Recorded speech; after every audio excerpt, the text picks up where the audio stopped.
Hello everyone.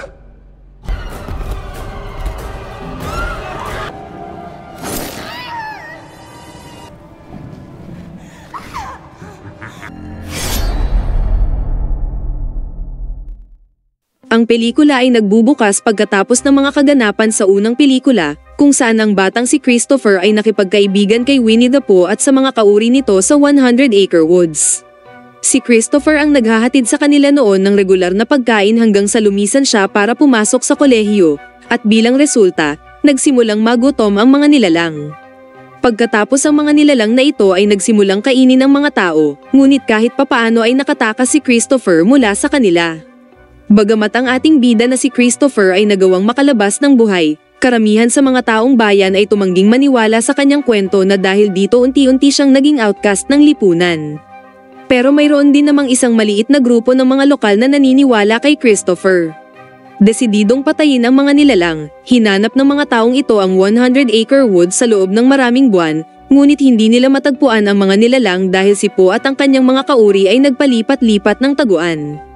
Sa kabilang banda, masigasig na nag-aral si Chris hanggang natapos niya ang kanyang pagsasanay sa medisina. Nagtrabaho siya sa Ashdown Hospital bilang isang junior doctor, ngunit karamihan sa mga tao ay walang tiwala sa kanya. Sa katunayan, gumawa sila ng pelikula tungkol sa 100-acre massacre na inilalarawan siya bilang kontrabida. Ang eksena ay naputol hanggang sa kasalukuyan, kung saan ipinakita ang tatlong babaeng sina Mia, Jamie at Alice, nagka-camping at nagsasagawa ng stunts sa isang caravan sa gitna ng kakahuyan.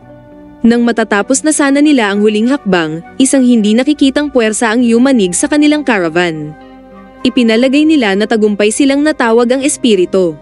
Subalit bigla na lang si Alice na nakasandal sa dingding ng caravan, ay sinaksak ng kung sino sa dibdib. Sa sandaling ito, nagmadaling sinara ni Jamie ang pinto, ngunit malakas itong hinampa ng misteryosong nilalang at dinurog ang kanyang mga daliri. Pagkatapos ay dahan-dahang itinulak ng nilalang ang caravan patungo sa lawa. Takot na takot, tumakas si Mia sa likuran bintana at sinubukang lumayo gamit ang kanyang quad bike, subalit hindi niya ito mapaandar. Ang may kagagawan pala ay walang iba kundi ang halimaw na si Pooh, na ibinaliktad ang caravan kasama si Jamie sa loob. Ang mas malala pa, nasunog ang tela at ang kaawa-awang babaeng si Jamie ay kasamang nasunog. Pagkatapos ibinaling ni Pooh ang kanyang atensyon kay Mia at pinatapakan niya ito sa isang bear trap, sabay hinila siya palayo sa quad bike at sinimulang sirain ang lahat ng kanyang mga appendage ng paisa-isa. Humingi ng awa si Mia, ngunit tumugon si Pooh sa pamamagitan ng pagtulak sa kanyang ulo sa bear trap na nagresulta sa isang kakilakilabot na kamatayan. Samantala, ang mukha ni Jamie ay ganap na napinsala ng apoy. Tila ba hindi pa rin ito sapat? Ang pangalawang nilalang na si Owl ay kumuha ng malaking piraso ng troso at dinurog ang ulo ni Jamie. Bumalik ang eksena kay Christopher na nasa gitna ng hypnotherapy session. Lumalabas na sinusubukan niyang alalahanin ng isang mahalagang alaala mula sa kanyang pagkabata. Nagsimula siyang makakita ng mga larawan noong panahon na kasama niya pa si Pooh. Gayunpaman bigla itong naging malabo at tila hindi niya maalala ang mahalagang alaala na iyon. Pagkatapos ng session, hinanap ni Chris ang kanyang matalik na kaibigan na si Lexi na naghihintay sa kanya sa labas.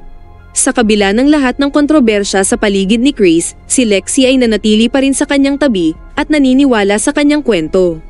Pagdating sa bahay kasama si Lexi, nalaman ni Chris na ang kanyang sasakyan ay na-vandalized na may mga salitang murderer na nakapinta dito. Sinusubukan ng kanyang ama pasayahin siya, ngunit tila labis na naapektuhan si Chris. Balik sa kakahuyan, natagpuan ng mga pulis ang caravan massacre at sila ay ganap na nabigla. Habang tumatawag sila ng backup sa radyo, ipinakita ang isang hindi kilalang lalaki na nakikinig sa kanilang usapan mula sa kanyang tahanan. Sumunod na eksena ay magdadala sa atin sa 100-acre forest kung saan ipinakita ang tatlong armadong lalaki. Kabilang sila sa mga piling grupo ng mga taong naniniwala sa kwento ni Chris na ang mga hayop na nilalang ang naging sanhi ng patayan. Sa ibang lugar, ipinakita si Pooh at ang kanyang mga kauri ay nagsimulang manirahan sa loob ng malaking puno. Inihayag ni Owl na nakakita siya ng ilang mangangaso na naghahanap sa kanila. Nagpatuloy siya sa pagpapaliwanag tungkol sa kung paano tumingin sa kanila ang mga tao ng Ashdown na parang isang uri ng salot. Dagdag pa ni Owl na kung hindi sila tatayo at lalaban para sa kanilang sarili, mauunahan silang patayin ng mga tao. Nang marinig ito, lahat ng kanyang mga kaibigan, si Piglet, Tiger, at Po ay napuno ng galit. Balik sa kagubatan, hindi nagtagal ay nakarinig ang tatlong lalaki ng mga ingay na nagmumula sa malayo, kaya ang isa sa kanila ay tumungo doon para mag-imbestiga. Ngunit isa itong malaking pagkakamali, dahil biglang sumambulat sa kanya si Po. Samantala, ang dalawang kasama niya ay nakarinig din ng hindi pangkaraniwang mga tunog, at bigla silang inatake ni Piglet.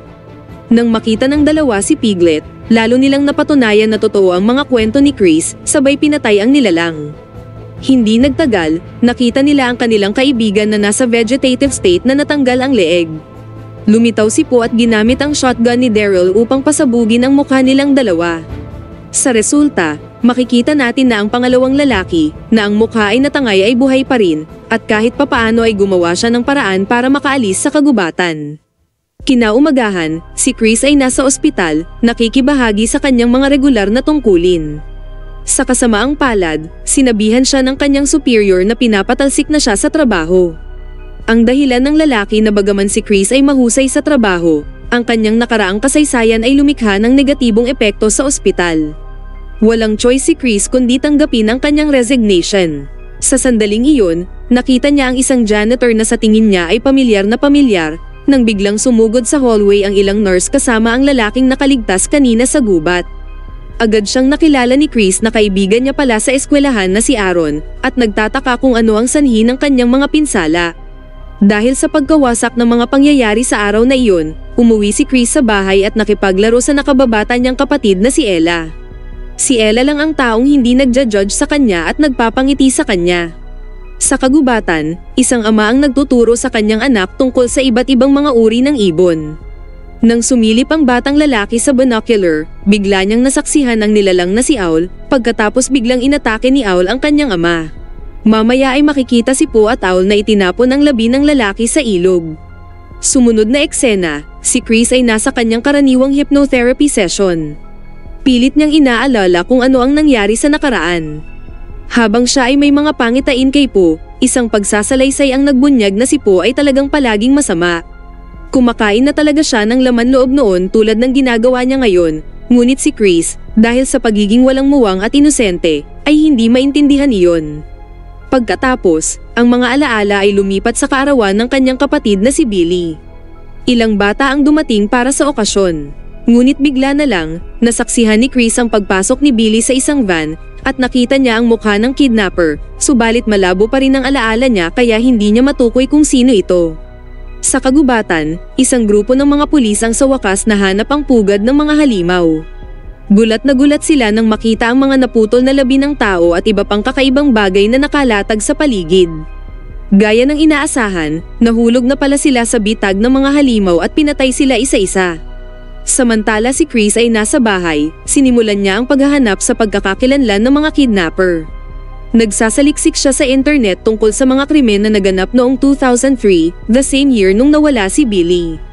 Natagpuan niya ang isang artikulo na nagpapakita na 7 bata ang dinukot noong 2003. Nakahanap din siya ng artikulo tungkol kay Arthur Gallup, isang sikat na genetic researcher na nag-e-eksperimento sa mga hayop. Ang bahay ng lalaking ito ay misteryosong nasunog na humantong sa kanyang kamatayan.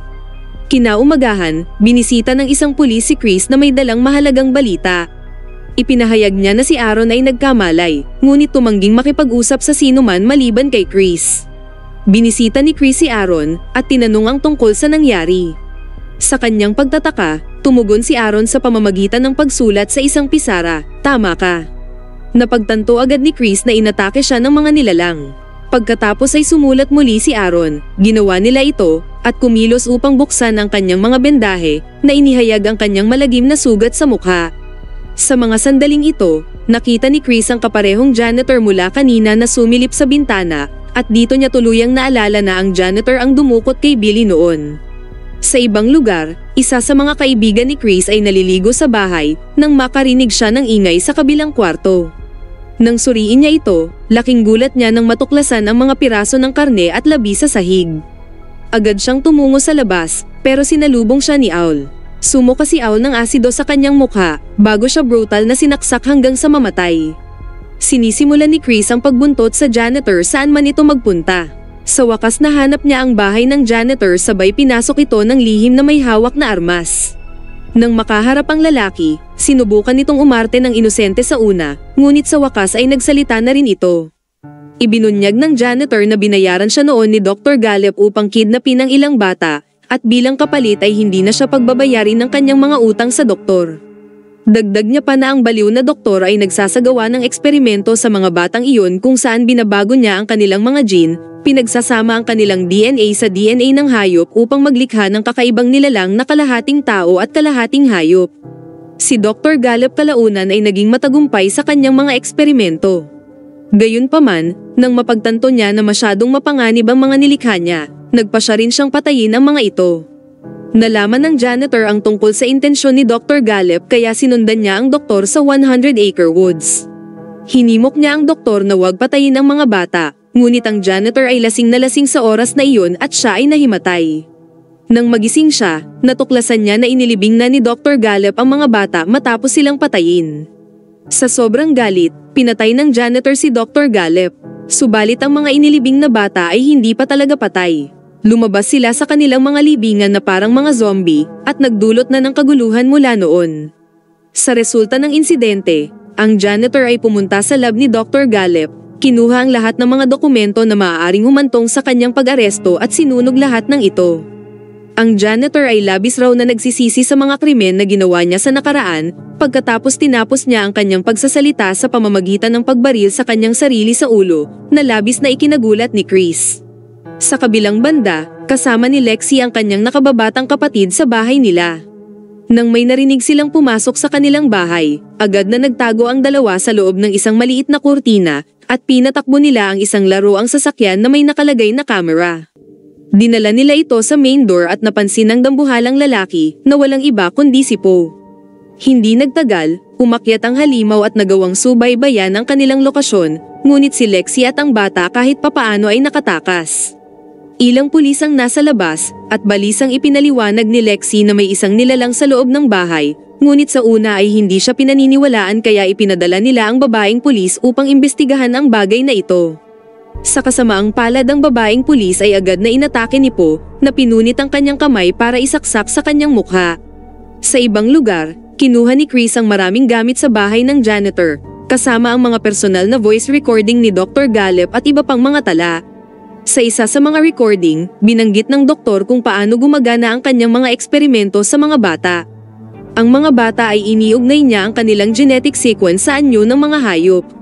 Nagkaroon din ang mga ito ng regenerative abilities, ibig sabihin ay maaari nilang pagalingin ang kanilang mga sugat.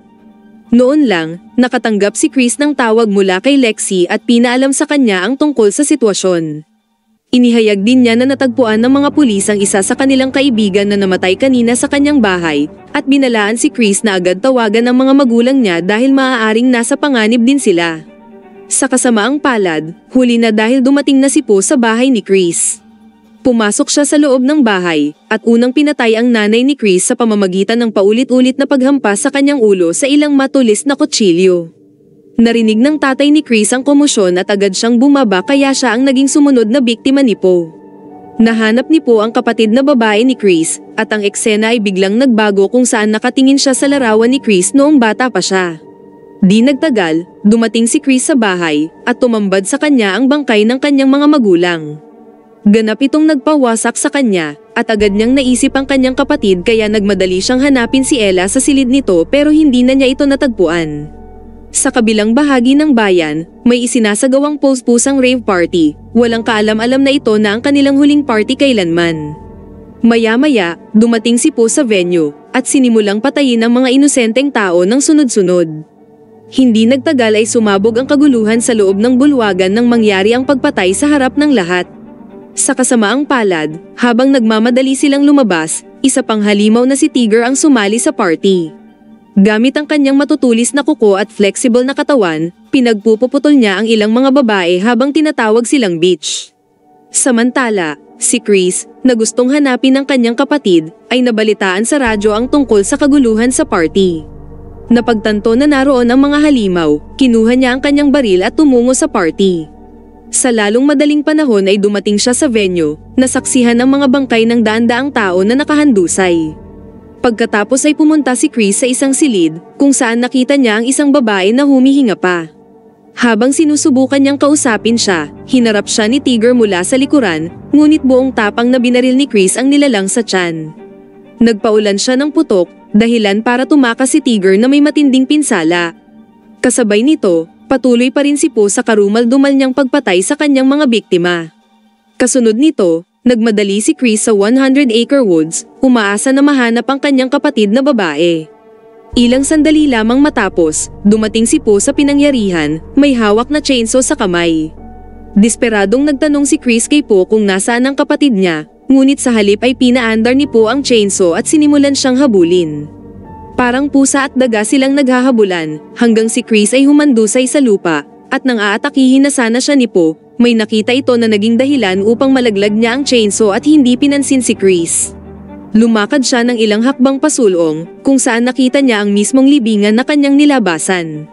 Iniisip ni Po ang younger version ng kanyang sarili na nagdulot sa kanyang pagiging emosyonal.